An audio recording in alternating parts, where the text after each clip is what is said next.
आज हम लोग संस्कृत दिग्दर्शिका के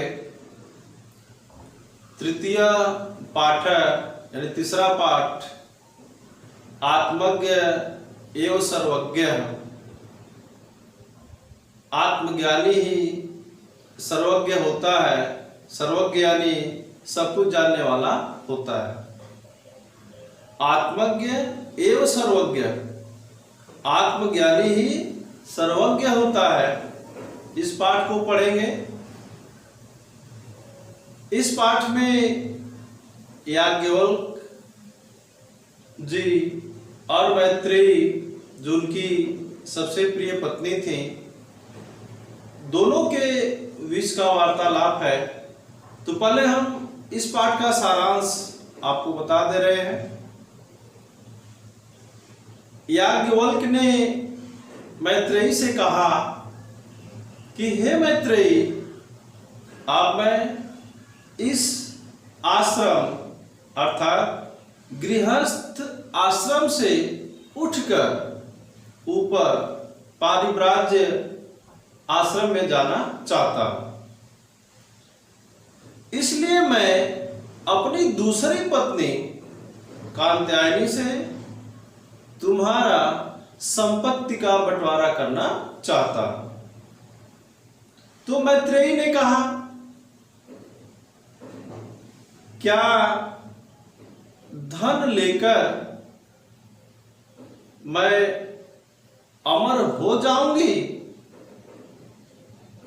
तो याज्ञवल्क्य ने कहा, नहीं। तो मैत्रेयी ने याज्ञवल्क्य से कहा, तो मैं इस धन को लेकर क्या करूंगी? तो याज्ञवल्क्य ने कहा कि हे मैत्रेयी,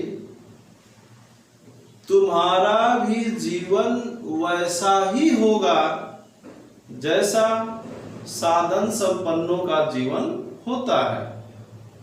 तो मैत्रेयी ने याज्ञवल्क्य से कहा कि जिस धन से मैं अमर नहीं होंगी, उस धन को लेकर मैं क्या करूंगी?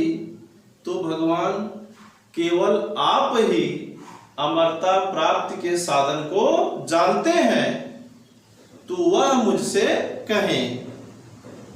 तो याज्ञवल्क्य ने मैत्रेयी से कहा कि हे मैत्रेयी, तुम मेरी पहले से प्रिया रही हो और तुम प्रियवाणी में भी बोल रही हो, इसलिए यही उपविश यहां बैठो, मैं अमरता प्राप्ति के साधन की व्याख्या करता हूं।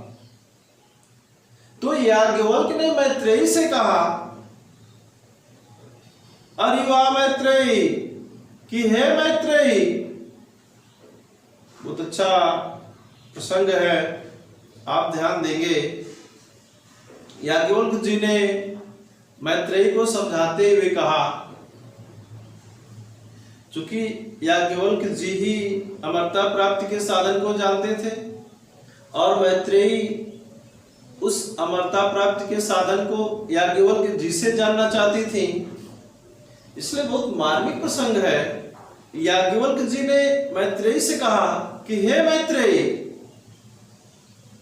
न ही पति की इच्छा पूर्ति के लिए पत्नी को पति प्रिय होता है, बल्कि अपनी इच्छा पूर्ति के लिए ही पत्नी को पति प्रिय होता है। वैसे ही हे मैत्रेयी, पति की इच्छा पूर्ति के लिए पति को पत्नी प्रिय नहीं होती। पत्नी की इच्छा पूर्ति के लिए पति को पत्नी प्रिय नहीं होती, बल्कि अपनी इच्छा पूर्ति के लिए ही पति को पत्नी प्रिय होती है। और न ही हे मैत्रेयी, पुत्र और धन दोनों की इच्छा पूर्ति के लिए एक दूसरे को प्रिय होते हैं, बल्कि अपनी इच्छा पूर्ति के लिए ही पुत्र और धन दोनों एक दूसरे को प्रिय होते हैं। और अंत में उन्होंने कहा कि न ही हे मैत्रेयी, कोई किसी को प्रिय नहीं होता, बल्कि आत्मनस्तु कामनाए, अपनी कामना पूर्ति के लिए ही लोग एक दूसरे को प्रिय होते हैं। इसलिए है मैत्रेयी तस्माद आत्मा, इसलिए है मैत्रेयी आत्मा ही देखने योग्य है, सुनने योग्य है, मनन करने योग्य है, जानने योग्य है, ध्यान लगाने योग्य है। जिसने ऐसा कर लिया वह सब कुछ जान लिया। यह इस पाठ का सारांश है। आप देखेंगे यहाँ पर आपकी सुविधा के लिए हमने लिख दिया है। तृतीय पाठ है आत्मज्ञ एवं सर्वज्ञ। पाठ 3 आत्मज्ञ यानी आत्मज्ञानी, आत्म को जानने वाला, आत्मा को जानने वाला। सर्वज्ञ, आत्मज्ञानी ही सर्वज्ञ होता है। अब पूरे पैराग्राफ को देखेंगे कि याज्ञवल्क्यो मैत्रेयी मुवाच, याज्ञवल्क्य ने मैत्रेयी से कहा कि मैत्रेयी उदयास्यन अहम अस्माद स्थानाद अस्मि, कि हे मैत्रेयी मैं इस स्थान से, इस स्थान में गृहस्थ आश्रम से उठकर पारिव्राज्य आश्रम में जाना चाहता हूं। ततस्ते अनया कातन्या विच्छेदम करवाणी थी, इसलिए अपनी दूसरी पत्नी कात्यायनी से संपत्ति का बंटवारा करना चाहता। तो मैत्रेयी मुवाच, मैत्रेयी ने कहा कि यद इयम सर्वा पृथ्वी, यदि यह संपूर्ण पृथ्वी वित्तेन पूर्णा स्यात्, कि धन से परिपूर्ण हो जाए, तो तेन हम अमृता स्यामति, तो क्या मैं अमर हो जाऊंगी। याज्ञवल्क्य उवाच, याज्ञवल्क्य ने कहा नेति न इति, ऐसा नहीं, अर्थात तुम अमर नहीं होगी। यथैव उपकरणवताम जीवनम, जैसा साधन संपन्नों का जीवन होता है, तथैव ते जीवनम स्यात्, वैसा ही तुम्हारा जीवन होगा। अमृतस्य तु न आशा अस्ति वित्तेन, यानी वित्तेन धन से अमरता की न आशा अस्ति, यानी धन से अमरता की आशा नहीं होती, ऐसा कहा। तो सा मैत्रेयी उवाच, वह मैत्रेयी बोली कि एन अहम न अमृतास्याम, कि जब मैं अमर नहीं होंगी तो किम अहम तेन कुर्याम, तो उस धन को लेकर मैं क्या करूंगी। यदेव भगवान, क्योंकि भगवान आप केवलम अमृतत्व साधनम जानाति, केवल आप ही अमरता प्राप्ति के साधन को जानते हो। तदेव में ब्रूहि, वह मुझसे कहें, बोले, बताएं। तो याज्ञवल्क्य उवाच, याज्ञवल्क्य ने कहा प्रिया न सती त्वं प्रियभास से, कि प्रिया न सती तो तुम मेरी पहले से प्रिय रही हो।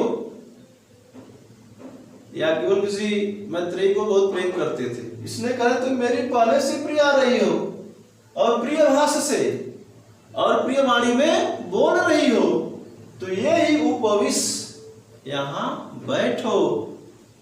व्याख्यास्यामि ते अमृतत्व साधनम, मैं अमरता प्राप्ति के साधन की व्याख्या करता हूं।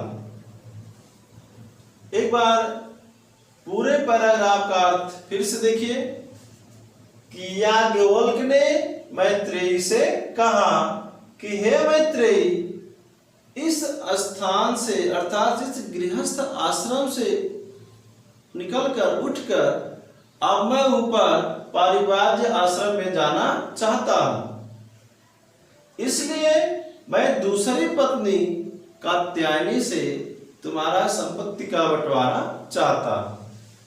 तो मैत्रेयी उवाच, मैत्रेयी ने कहा कि यदि हम सर्वा पृथ्वी वित्तेन पूर्णा स्यात्, यदि यह संपूर्ण पृथ्वी धन से पूर्ण हो जाए तो तेना हम अमृता स्यामति, तो क्या मैं अमर हो जाऊंगी?